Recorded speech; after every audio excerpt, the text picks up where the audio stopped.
Meat کے ترجمان مستفیض بھائی اور یہاں کے دیگر منتظمین، آپ تمام حضرات کا میں بے انتہا شکر گزار ہوں کہ آپ نے اپنے خیالات کے اظہار کے لیے چند ساعتیں ہمیں عطا فرمائیں۔ میرے بھائی، یہاں موضوع جو رکھا گیا ہے وہ استقبال رمضان کا، کوشش کی جائے گی کہ اپنی بساط کے مطابق آپ کے سامنے کچھ عرض کروں، اس نیت کے ساتھ کہ اللہ تبارک و تعالیٰ اس بات کو قبول بھی فرمائے اور ہمیں عمل کی توفیق دے۔ کوشش اس بات کی بھی رہے گی میرے بھائی کہ میں آپ کا ایک سیکنڈ بھی ضائع نہ ہونے دوں، بلکہ آپ کے وقت کو قیمتی بناتا چلوں۔ میرے بھائی، آپ یاد رکھیں کہ نبی اکرم صلی اللہ علیہ وسلم کی بات میں سب سے زیادہ نور ہے، اور اس سے بھی زیادہ نور کلام شریف میں ہے۔ میرے بھائی، یہ بات یاد رکھیں کہ جب سب سے زیادہ نور کلام اللہ میں ہے اور اس کے بعد کلام رسول اللہ میں ہے، تو کیوں نہ ہم استقبال رمضان کے متعلق، رمضان کی فضیلت کے متعلق سب سے پہلے دروازہ جو کھٹکھٹائیں تو کلام رسول اللہ کا اٹھائیں۔ اور جناب رسول اللہ صلی اللہ علیہ وسلم نے انہی شعبان کی تاریخوں میں آخری کسی دن میں نبی اکرم صلی اللہ علیہ وسلم نے لوگوں کے سامنے رمضان کی فضیلت خود بیان فرمائی ہے۔ میں اپنی بات بتانے کے بجائے نبی کی بات سناتا ہوں، میں اپنا کلام بتانے کے بجائے نبی کا کلام سناتا ہوں۔ آئیے نبی کی کلام کی طرف۔ نبی اکرم صلی اللہ علیہ وسلم نے، سلمان فارسی روایت کرتے ہیں کہ نبی اکرم نے فرمایا قد اضلکم شہر عظیم، کہ میرے بھائی آپ کے اوپر ایک بڑا شہر آ رہا ہے، ایک بڑا مہینہ آ رہا ہے۔ یہاں حضور پاک نے دو لفظ استعمال کیے ہیں، ایک شہر عظیم کا، دوسرا شہر مبارک کا۔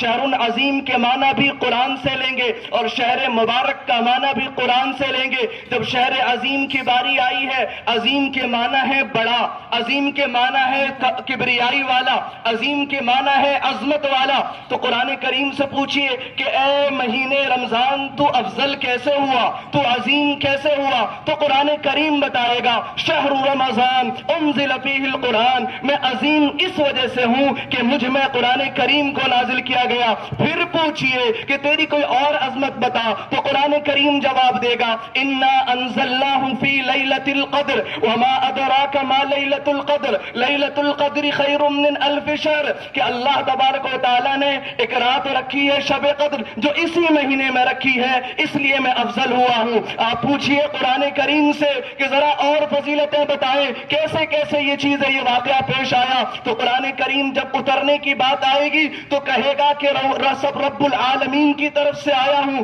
اور جب آئے گی بات لانے والا تو کہے گا قل من کان عدوا لجبریل فانہ نزلہ علی قلبک باذن اللہ، لانے والا جبریل جو سب سے زیادہ عظیم ہے فرشتوں میں، اس سے پوچھئے کس شہر میں آیا، تو قرآن کریم بتائے گا وہذا البلد الامین، میں سب سے زیادہ عظیم اس وجہ سے ہوں کہ میں سب سے زیادہ محترم اور سب سے زیادہ پرامن شہر میں نازل ہوا۔ تو یاد رکھیے یہ شہر عظیم اس لیے ہے کہ اس میں قرآن نازل ہوا، اسی مہینے میں تورات بھی نازل ہوا، اسی مہینے میں زبور بھی نازل ہوا، اسی مہینے میں حضرت ابراہیم پر صحیفے بھی اترے۔ پتہ یہ چلا کہ اللہ کے کلام کو رمضان کے ساتھ خاص نسبت ہے، اسی وجہ سے جب تورات کو اتارنے کی باری آئی تو رمضان کو چنا گیا، زبور کو اتارنے کی باری آئی تو رمضان کو چنا گیا، اور جب ابراہیم پر صحیفے اتارے گئے تو رمضان کو چنا گیا، اور جب سب سے بڑی کتاب، سب سے عظیم کتاب، سب سے مبارک کتاب، سب سے عظیم الشان کتاب کی باری آئی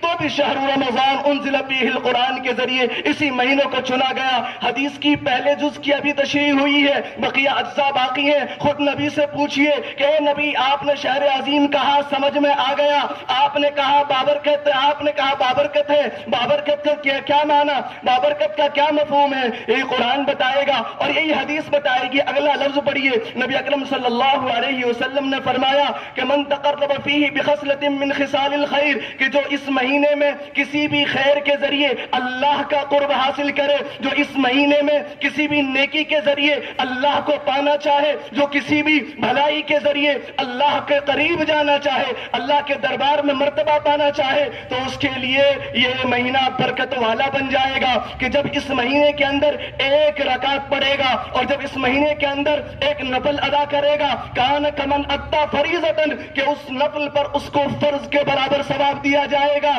کیا آپ کو پتا ہے میرے بھائی کہ فرض کا مقام کیا ہوتا ہے؟ تو سن لیجئے، جو فرض اپنے وقت پر ادا کیا جائے اس کو جو ثواب اور مقام ملتا ہے، اس کے بعد اگر وقت کے گزر جانے کے بعد ادا کیا جائے تو قیامت کی صبح تک ادا کرتے رہیے، وقت کے بعد پر وہ فریضہ جو ادا کیا گیا اس کو اتنا اجر نہیں ملتا۔ یہ ہے فرض کا مقام۔ اب مبارک اس وجہ سے ہے، برکت والا کہتے ہیں مثلا 10 روٹیاں تھی 10 کو کافی ہوئی تو اس کو برکت نہیں کہتے، 5 روٹی تھی 10 کو کافی ہو گئی اس کو کہتے ہیں برکت۔ کہ وہی رمضان، وہی مہینہ، یہ مہینہ ایسا ہے کہ اس میں ایک نفل ادا کرو گے تو اس میں برکت اتنی ہوگی اتنی ہوگی اتنی ہوگی کہ یہ فرض کے برابر ہو جائے گا۔ اور جب فرض ادا کرو گے تو کیا؟ پھر نبی اکرم سے پوچھئے نا، کان کمن ادا 70 فریضۃ، حضور اکرم صلی اللہ علیہ وسلم نے فرمایا کہ جیسے اس نے 70 فرض ادا کر دیے ہوں۔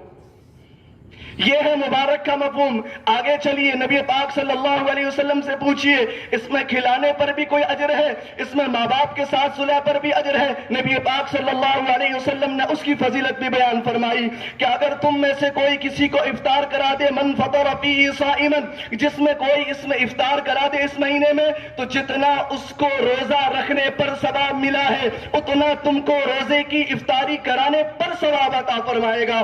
کسی صحابی نے پوچھ لیا، یا رسول اللہ، ہم میں سے تو یہ تو 2022 کا زمانہ نہیں ہے، یہ تو 2000 سے پہلے، آج سے تقریباً 1500 سال پہلے کا زمانہ ہے۔ اس زمانے میں کس کے پاس اتنا پانی، اس زمانے میں کس کے پاس اتنی کھجور ہے، اس زمانے میں کس کے پاس اتنا کھانا، اس زمانے میں کس کے پاس اتنی روٹی اور اناج موجود ہے؟ نبی اکرم صلی اللہ علیہ وسلم نے فرمایا، پورا پیٹ بھرنے پر نہیں، پورا اناج کھلا دینے پر نہیں، بہترین بریانیوں پر ہی نہیں، بلکہ اگر تم ایک گھونٹ بھی کسی روزے دار کو، کسی غریب نہیں، فقیر نہیں، امیر نہیں، اچھا نہیں، برا نہیں، کالا نہیں، گورا نہیں، عرب نہیں، عجب نہیں، تم جس بندے کو افطار کرا دو گے، اس افطار کرانے پر تم روٹی بھی خرچ نہ کرو، تم سالن بھی استعمال نہ کرو، تم بریانی بھی نہ پکاؤ، بلکہ اس کو صرف ایک گھونٹ پانی کا دے دو، وہ رب کریم ایسا کرم پرور ہے، وہ ایسا صاحبان رکھتا ہے، وہ ایسی رحمتوں کی بادلیں اڈیلتا ہے کہ وہ رب ذوالجلال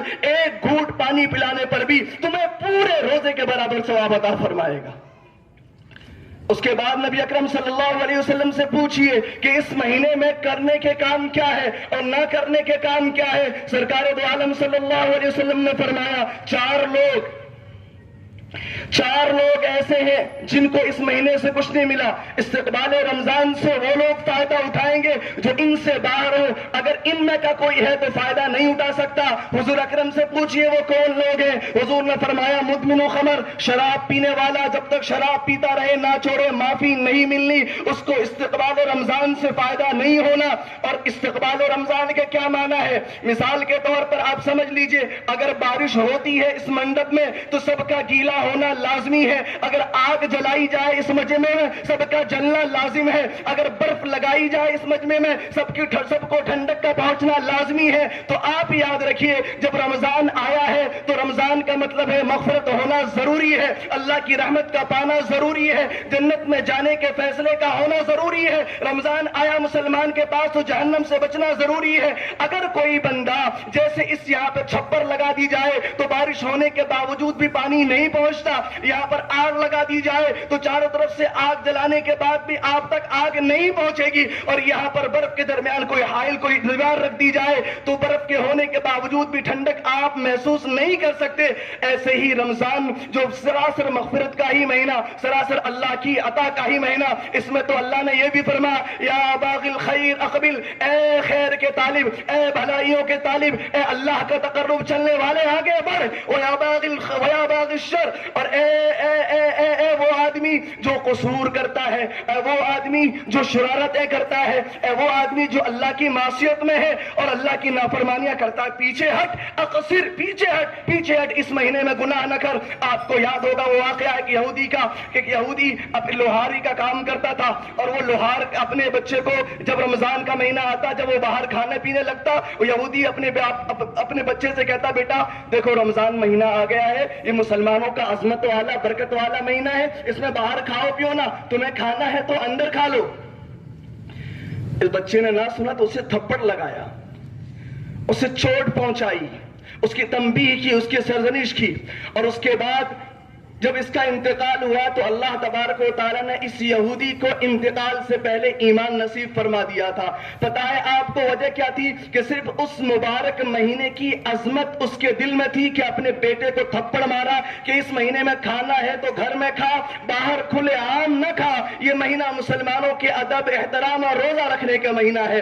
جب اس مہینے کی عظمت مسلمانوں کے دلوں میں ہوگی تو کیا عالم ہوگا، اور جب اس قرآن کی عظمت مسلمانوں کے دلوں میں ہوگی تو کیا عالم ہوگا۔ آپ کو کیا پتا نہیں ہے قرآن کیسے زندگیاں تبدیل کرتا ہے؟ میں ایک واقعے سے بتاتا ہوں۔ سیدنا عمر کے والد ان کو ڈانٹا کرتے تھے، ان کو ڈپٹا کرتے تھے، تانے دیا کرتے تھے، تشنا دیا کرتے تھے، اور یوں کہا کرتے تھے تو کیا اپنے جوانوں کی ہمسری کرے گا، اور تو کیا اپنے معاصرین کے ساتھ مقابلہ کرے گا، اور اپنے وقت کے نوجوانوں کے ساتھ تو کیسے کھڑا ہوگا؟ تجھے تو اونٹ چلانا نہیں آتا۔ یہی عمر ہے، اور خلافت کا زمانہ ہے، عمارت کا زمانہ ہے۔ عمر اپنے آگے چل رہا ہے ایک پہاڑی پر، سارے مجمع کو کہتا ہے مجمع یہی کھڑا ہو جائے۔ عمر کی ایک آواز پر 30,000 کا مجمع کھڑا ہو جاتا ہے، اور اس کے بعد جب سارے مجمع کو کھڑا دیکھتا ہے عمر بن خطاب کہتا ہے، وہ کہتے کہتے رو پڑتا ہے، آنسو اس کی داڑھیوں تک آ جاتے ہیں، اور عمر بن خطاب اپنے لوگوں سے، عزیزوں سے کہتا ہے، لوگ پوچھتے ہیں کہ آخر آنسو کیوں چھلک پڑے؟ یہاں تو کوئی ایسی بات نہیں ہوئی، کسی کا جنازہ نہیں اٹھا، کوئی چوٹ آپ کو نہیں پہنچی ہے۔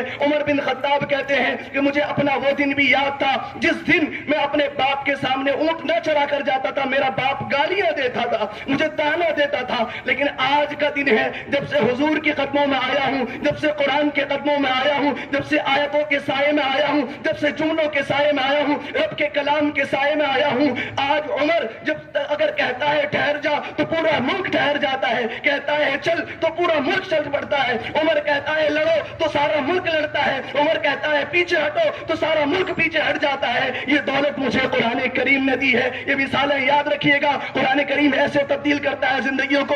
اس زمانے میں بھی امریکہ کا واقعہ سناؤں۔ ہماری ایک مسجد کے امام تھے، وہ جیلوں میں گئے اور جیل میں جا کر کے وہاں کے جیلروں سے اور لوگوں سے ملاقات کی۔ ایک قیدی اس میں ایسا بھی تھا جو نیا مسلمان ہوا تھا۔ اس سے پوچھا گیا کہ ایمان آنے سے کیا تبدیلی آئی، قرآن سن کر کیا چینجز آیا؟ اس آدمی نے کہا میں پہلے کسی کو مارتا اور کسی کا قتل کرتا کم از کم 60 ٹکڑے کرتا تھا، کم از کم 60 ٹکڑے کرتا تھا، لیکن آج کی حالت یہ ہے ایک چونٹی بھی میرے پیر سے کچلی جائے تو مجھے شدید درد ہوتا ہے، ایک چونٹی کی جان بھی جائے تو میری جان مسل جاتی ہے۔ یہ ہے اسلام کی برکتیں اور یہ ہے قرآن کی برکتیں۔ قرآن کے پڑھنے والے ایسے تبدیل ہو جایا کرتے ہیں۔ میرے بھائی یہ بات چل رہی تھی ہماری شہر مبارک اور شہر عظیم کے اوپر۔ اگلا حصہ سنیے، اگر ایک گھونٹ پانی کا بھی پلائیں تو اتنا ہی ثواب، لیکن 4 غلطی نہ کرنا، شراب پیتے ہو چھوڑ دینا، ماں باپ سے لڑے ہوئے ہو صلح کر لینا، اور دل میں کینہ ہے، نفرت ہے، بغض ہے، آج صاف کر لینا اور اپنے دل کو صاف کر کے آئینہ بنا لینا۔ ایسے بندوں کو اللہ معاف نہیں کرتا۔ اور اگر قاطع رحم، جس کا کسی رشتہ دار سے بگڑا ہوا ہو، ٹوٹا ہوا ہو، صلح کر لینا، پھر آپ صحیح طور پہ رمضان سے فائدہ اٹھا سکتے ہو۔ رمضان میں کرنے کے 4 کام، یہ بھی حضور نے خود بتائے، اسی حدیث میں بتائے۔ سلمان فارسی کے اگلے الفاظ پڑھیے کہ اس مہینے میں 2 چیز تم کو کرنی چاہیے، پہلے استغفر اللہ، دوسرے لا الہ الا اللہ۔ میرے بھائی اس مجمع سے اٹھ رہے ہیں آپ تو رمضان میں یاد رکھیے استغفر اللہ کم از کم 300 دفعہ صبح اور 300 مرتبہ لا الہ الا اللہ محمد رسول اللہ۔ یہ حدیث کی بات، اپنی بات نہیں بتا رہا، اپنی منتر نہیں چلا رہا، اپنا کلام نہیں سنا رہا، آپ کو آپ کے نبی کا کلام سنا رہا ہوں۔ آپ کے نبی نے کہا اس مہینے میں کلمے کی کثرت کرو اور اس مہینے میں استغفار کی کثرت کرو، تو کم از کم 3 تسبیح مکمل کر لینا۔ اور پھر حضور نے فرمایا 2 کام اور کرنے کے ہیں، ایک اللہ سے جنت مانگو، دوسرا اللہ کی جہنم سے پناہ مانگو۔ جب صبح ہاتھ اٹھاؤ اللہ کی جنت بھی مانگو، اور جب شام کو اٹھاؤ ہاتھ اٹھاؤ تو اللہ کے سامنے اللہ کی جہنم سے پناہ بھی مانگو۔ یہ مہینہ عظیم بھی ہے، مبارک بھی ہے، بہت ساری تفصیلات ہیں۔ حضور نے فرمایا من قام رمضان ایمانا واحتسابا غفر له ما تقدم من ذنبه، جو تراویح میں کھڑا ہو جائے اللہ سارے گناہ بخش دیتا ہے۔ من صام رمضان ایمانا واحتسابا غفر له ما تقدم من ذنبه۔ اگلی روایت سنیے، حضور نے فرمایا جو روزے رکھے اس کے بھی سارے گناہ معاف کر دیے جاتے ہیں۔ اگلی بات سنیے، حضور نے فرمایا جو اعتکاف کر لے، اعتکاف کرنے والے کے بھی پچھلے سب گناہ معاف کر دیے جاتے ہیں۔ یہ مہینہ سراسر مغفرت کا ہے، رحمت کا ہے، خدا کی عطاؤں کا ہے، نزول رحمت کا ہے۔ اس کا ایک لمحہ بھی ضائع نہیں ہونے دینا، ایک سیکنڈ بھی ضائع نہ ہونے دینا۔ ہاں 2 وقت ضائع ہوتے ہیں، ان وقت کو بچا لینا. اب چند کرنے کے کام آپ کو بتا دیتا ہوں. جو یہ کام کر لے گا اس کے رمضان میں 4 چاند لگ جائیں گے. پہلا کام یہ ہے کہ وہ سحری کے وقت تہجد پڑھ لے, کم از کم 4 رکعت, زیادہ جتنی وہ پڑھ سکے. نمبر 2 اشراق پڑھ لے. اشراق پڑھنے والے کو 1 حج اور 1 عمرے کا ثواب ملتا ہے. نمبر 3 چاشت پڑھ لے. چاشت کا ٹائم اشراق سے ٹھیک 2 گھنٹے کے بعد شروع ہوتا ہے. چاشت کا فائدہ کیا ہے؟ حضور نے فرمایا انسان کے جسم میں 360 جوڑ ہوتے ہیں, انسان کو چاہیے کہ 360 جوڑوں کی جانب سے وہ صدقہ کیا کرے. پھر حضور نے فرمایا میرا خیال یہ ہے کہ اللہ تبارک و تعالیٰ چاشت کی نماز کی برکت سے 360 جوڑوں کا صدقہ ادا ہو جاتا ہے, ادا کر دیا جاتا ہے. آپ کو بتاؤں جب صدقہ ادا ہوتا ہے بلائیں ختم ہو جاتی ہے. آپ کو بتاؤں جب صدقہ ادا ہوتا ہے بیماریاں ختم ہو جاتی ہیں. اگر آپ میں کوئی بیمار ہے, آپ میں کوئی بوڑھا ہے, کسی بیماری سے پریشان ہے, وہ چاشت کی نماز پڑھ کے دیکھے. آپ کے جب 360 جوڑوں سے کی طرف سے صدقہ ادا ہو جائے گا آپ کی بیماریاں کم ہو جائے گی یا ختم ہو جائے گی. اس کے بعد 1 نفل اور بڑھا لیجئے. مغرب کے بعد آپ تو 2 سنت پڑھتے ہی ہیں نا, 2 رکعت نفل بڑھا لیجئے گا. کتنی ہو گئی بولیے نا؟ 4 ہو گئی. پھر 2 اور بڑھا لینا بس. کتنے؟ 6. کتنی ہو گئی؟ 6. اب یہ اوابین ہو گئی. اور اوابین والے کو اللہ تبارک و تعالی, جو شخص اوابین کی حفاظت کرتا ہے یعنی مغرب کے بعد 6 رکعت پڑھتا ہے, 2 سنت 2 نفل تو آپ پڑھتے ہی ہیں. کتنے بڑھانے صرف؟ ارے بولو نا. 2 صرف بڑھانے ہیں. تو 2 بڑھانے پر اللہ کتنا عطا فرمائے گا؟ ترمذی کی روایت ہے اور حدیث کی بڑی کتابوں میں اٹھا کر دیکھ لینا. چیلنج کے ساتھ کہتا ہوں, حضور نے فرمایا ہے کہ ایسے شخص کو جو مغرب کی نماز کے بعد 6 رکعت پڑھے 12 سال کی نفل عبادت کا ثواب ملتا ہے. یہ 4 چیزیں ہو گئی ہیں. اور اس کے بعد جو موقع ملے اس میں تسبیحات اور استغفار کرتے رہیں. اللہ تبارک و تعالیٰ مجھے بھی توفیق عطا فرمائے, آپ کو بھی توفیق عطا فرمائے. امید کرتا ہوں آپ کا وقت ضائع نہیں گیا ہوگا, آپ کا لمحہ قیمتی بنا ہوگا اور آپ یہاں سے کچھ میسج اور کچھ پیغام لے کر کے جائیں گے. اس رمضان سے بھرپور فائدہ اٹھائیں گے. جو چیزیں ایسی ہیں جن میں آپ کا وقت ضائع ہوتا ہے ان سے اپنے آپ کو بچا لیں گے. میں آخر میں IYF کے تمام نوجوانوں کو, ان کے سرکردگان کو, ان کے منتظمین کو اور ان کے معاونین کا بہت شکریہ بھی ادا کرتا ہوں اور ان کو دعائیں دیتا ہوں. اللہ تبارک و تعالیٰ آپ کی تنظیم کو بھرپور ترقی دے, کامرانی دے اور آپ کے سائے میں آنے والے لوگ ایمان سے بھی بہرور ہو. آپ کے سائے میں آنے والے لوگ قرآن سے بھی فائدہ اٹھائیں. آپ کے سائے میں آنے والے لوگ قرآن کی ایسی تصویر بن جائے کہ کائنات کی ساری طاقتیں مل کر اس تصویر کو کھرچ نہ سکے, خراب نہ کر سکے. وآخر دعوانا الحمدللہ رب العالمین.